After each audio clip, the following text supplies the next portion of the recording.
Hello दोस्तों, veterans, नमस्कार। आज मेरे चारों ओर आप देखोगे कि विभिन्न सैनिक संगठन अपने अपने बैनर तले चारों ओर उनके फोटो लगे हुए हैं। 3/4/2023 का दिवस जो एक ज्ञापन दिवस के रूप में मनाया जाएगा, ज्ञापन दिवस पर्व। संपूर्ण देश के सैनिक एकत्रित होकर अपने अपने बैनर तले जब सड़कों पर मार्च करते हुए दिखाई दिए, पार्कों में एकत्रित होकर सैनिक एकता जिंदाबाद का नारे लगाते दिखा दिए, और जब डीएम ऑफिसेज में अपना ज्ञापन देने के लिए एक अनुशासित सिपाही की तरह जाते हुए दिखाई दिए, दिल गदगद हो गया। बहुत ही दर्शनीय दृश्य था। जैसे ही मैंने अपना व्हाट्सएप ग्रुप जो यूनाइटेड फ्रंट है, एससीओज, जेसीओज, एनसीओज एंड ओआरस का, और जिसके चेयरमैन श्री वीर बहादुर सिंह जी हैं, मैंने खोला तो देखा कि वहाँ पर ऐसे दृश्यों की बाढ़ लग गई है। संपूर्ण देश से इस प्रकार के दृश्य आ रहे थे और बेहद जोश था लोगों में। कहते हैं कि ये एक ऐसा वर्ग है जो अनुशासित है, विनम्र है और ट्रेंड भी है, लॉयल भी है, देशभक्ति भी है और बड़े शांति से अपना जीवन यापन करता है। लेकिन जब इसी वर्ग को कोई भेदभाव से मिटाना चाहे तो एकत्रित होकर ये उसका सामना भी करते हैं। कहते हैं जब विपत्ति आती है तभी लोगों को पता चलता है कि एकता क्या होती है। इस भेदभाव ने और OROP2 की जो विसंगतियां हुई, इनने एक चीज ला करके बाहर खड़ी कर दी कि सैनिक एक हैं, एकता इनकी जिंदाबाद है, और इसी प्रकार ये पूरे देश में बाहर निकल करके किसी भी समस्या का सामना कर सकते हैं। मैं आपको बताना चाहूँगा कि जैसे ही ये निर्णय हुआ कि डीएम ऑफिस में ज्ञापन देने हैं, तो पूरे देश से सैनिक संगठनों की एक बाढ़ सी आ गई ज्ञापन लेने के लिए। और जो राजीव बहल जी हैं और उनसे संबंधित जितने भी वॉइस ऑफ एक्सर्समैन के पदाधिकारी हैं, वो ज्ञापन भेजते रहे, और जो पूरे देश के जो सैनिक हैं, संगठन हैं, डीएम ऑफिस जाते रहे और वहाँ अपना ज्ञापन देते रहे। यहाँ मैंने कुछ फोटोज लगा रखे हैं। फोटोज इतने ज़्यादा थे कि मैं सबको नहीं लगा पाया। मैंने देखा मैं यहाँ किसका लगाऊं, तो खास करके मैंने देखा कि जिन फोटो के साथ ये पता चल रहा है कि ये कहाँ का फ़ोटो है, एक मैंने वो लगाया। दूसरा उनका जो बैनर है वहाँ उनका पता है, एक मैंने वो लगाया। और कुछ वीडियो बन करके आए, काफ़ी आए। बड़ा मुश्किल था एक छोटी सी जगह में जगह देना, लेकिन फिर भी। तो सबसे पहले मैंने राजीव बहल जी का लगा रखा है, ये लुधियाना को फ़ोटो है, और नीचे भी उनका लगा हुआ है जो लुधियाना के कलेक्टर को जो ये ज्ञापन दे रहे हैं, वो भी यहाँ दिखाई दे रहा है। तो पहला राजीव बहल जी से बात हुई तो उन्होंने बताया कि लोगों ने, पूरे देश के लोगों ने, पूरे देश के सैनिकों ने, मतलब हमने जो है कई तरीक़ों से अपना ज्ञापन भेजा और कलेक्टर को ज्ञापन दिलाया। अब नीचे आप देखोगे, मैं थोड़ा ये बता देता हूँ ये कहाँ कहाँ का लगा हुआ है मेरे पास। एक ये सूरत का लगा हुआ है, उसके नीचे फिर जम्मू का लगा हुआ है। मैंने वीर बहादुर सिंह जी से कहा कि वीर बहादुर जी, मुझे आप बिल्कुल शॉर्ट में छोटे फ़ोटो भेजिए जिसमें नाम लिखा हो। उन्होंने मुझे फ़ोटो उपलब्ध कराए और उन्होंने जैसे ही दिए तो मैंने यहाँ पर इनको लगा दिया। फिर ये मिलाप लिखा हुआ है यहाँ पे ऊपर जो है, इसमें फ़ोटो उनका जो बैनर है वो लगा हुआ है, वहाँ से पता चलेगा। नीचे फिर ये लगा हुआ है, ये मिलाप कोई लिखे हुए हैं यहाँ पर। अब मुझे पता नहीं चल पा रहा कि ये कहाँ के हैं, इनका भी एक फ़ोटो लगा हुआ है।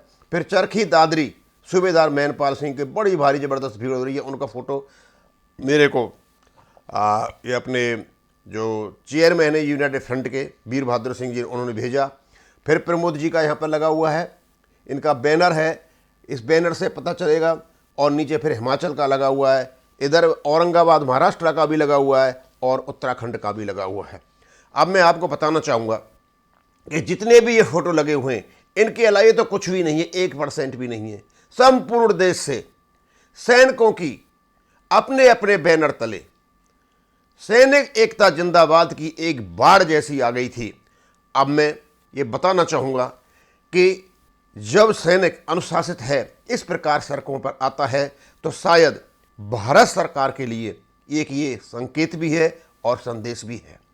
और दूसरा, मैंने बहुत पहले बताया था कि OROP-2 की जो विसंगतियाँ आई हैं, ये एक बहुत बड़ा ट्रस्ट डेफिसिट पैदा कर देंगी, और ये पैदा हो गया, क्योंकि जो सैनिक हैं, जो सड़कों पर उतर के आए हैं, वो अपने अफसरों को संशय की दृष्टि से देखने लगे हैं, और सरकार के प्रति भी वो संशय की दृष्टि रखते हैं। सरकार चाहे कोई भी है, हर सरकार को यही समस्या का सामना करना पड़ेगा यदि OROP-2 जैसी विसंगतियां और MSP जैसा भेदभाव यदि सैनिकों के साथ होगा। अब क्योंकि सब एकत्रित हो चुके हैं, अब ये किसी के रहनुमाई में आगे नहीं चलने वाले हैं, ये अपने आप में खुद ही लीडर हैं, और they can decide each and everything. और उनके अलग अलग सैनिक संगठन हैं, लेकिन अनुशासन इनका देखना पड़ेगा। कमाल का अनुशासन था, और इसी प्रकार हमारे पास जो आते रहेंगे उनको हम बताते भी रहेंगे कि भाई इनका जो है ये ऐसे होना है। अब मैं आपको थोड़ा बताना चाहूँगा कि जो OROP की विसंगतियाँ हैं, कुछ विसंगतियाँ तो ऐसी हैं कि उनमें कुछ है ही नहीं। बड़े आराम से, तसल्ली से, शांतपूर्ण तरीके से और बिना किसी भेदभाव को उनको ख़त्म किया जा सकता है। भाई MSP आपको लागू करनी है, आपके पास नोटिफिकेशन लागू कर दो। जो 62 से वाला आपने प्रॉब्लम क्रिएट की है जानबूझ करके क्लैरिफिकेशन के माध्यम से, उसमें ऐसा कुछ है नहीं, खत्म कर दो। आप ऑनलाइन न्याय सुविधा का सर्कुलर निकाल करके बैठे हो, पेमेंट कर दो। MSP का केस है, ठीक है, कोर्ट में चला हुआ है, और बैठ करके अभी भी ये संकेत और संदेश से भारत सरकार नहीं समझ पा रही है, तो मैं नहीं समझता कि आप बहुत अच्छा स्टेप ले रहे हो।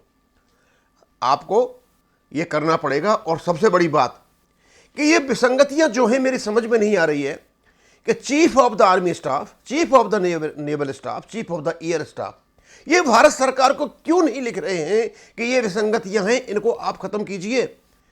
बस DSW ने PCD और CGDA को बुला करके क्लैरिफिकेशन के माध्यम से एक प्रॉब्लम क्रिएट कर दी और ये विसंगतियां हो गई। अब मैं आपको इसका एक सारांश में बता देता हूं। मैंने बनाया थोड़ा सा कि ये जो दृश्य दिखाई दे रहा है संपूर्ण देश के सैनिकों का, सैनिक एकता जिंदाबाद, और जो यूनाइटेड फ्रंट जो बना हुआ है, जो 12/3/2023 को बना था, और वहाँ से कहा गया था कि एक दिन सभी जिला कलेक्टरों को ज्ञापन देना है, और वो दिन था कल 3/4/2023। उसको सेलेक्ट किया पूरे देश के सैनिकों ने, पूरे संगठनों ने जो यूनाइटेड फ्रंट के साथ में श्री वीर बहादुर सिंह की अगुवाई में हैं, और उस दिन को सेलेक्ट करने के बाद इन्होंने अपने अपने ज्ञापन जिला कलेक्टरों को दिए।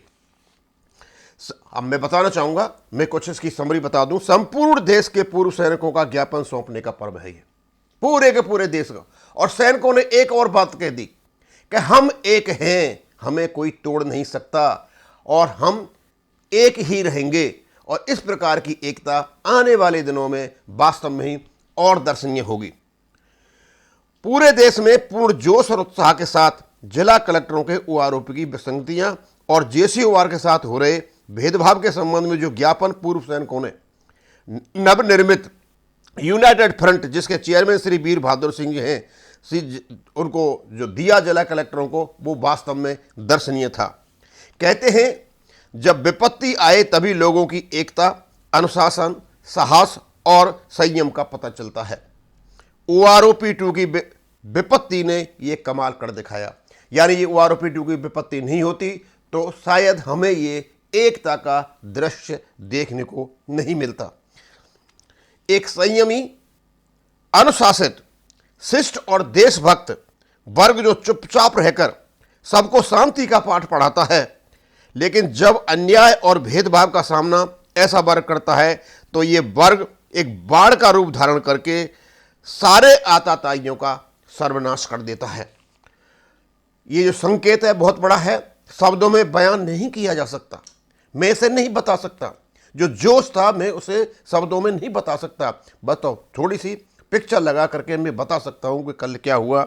और ये सरकार को संकेत भी है और एक प्रकार का संदेश भी है। संकेत तो यह है कि हम एक हैं, और आपको संदेश यह है कि आप जाग जाइए, समस्याओं के प्रति आप अपना ध्यान दीजिए, इन समस्याओं को सुलझाइए, क्योंकि OROP केवल और केवल JCOOR के लिए है। जो कम सर्विस करके आते हैं ये उनके लिए नहीं है, जो पूरी सर्विस करने के बाद आते हैं, यानी 58 साल के बाद सर्विस करके आते हैं, उसके बाद फिर एक्सटेंडेड सर्विस और इनको मिल जाती है, ये उनके लिए नहीं है। ये उनके लिए है जिनका शॉर्ट टेन्योर है, जल्दी करके आ जाते हैं।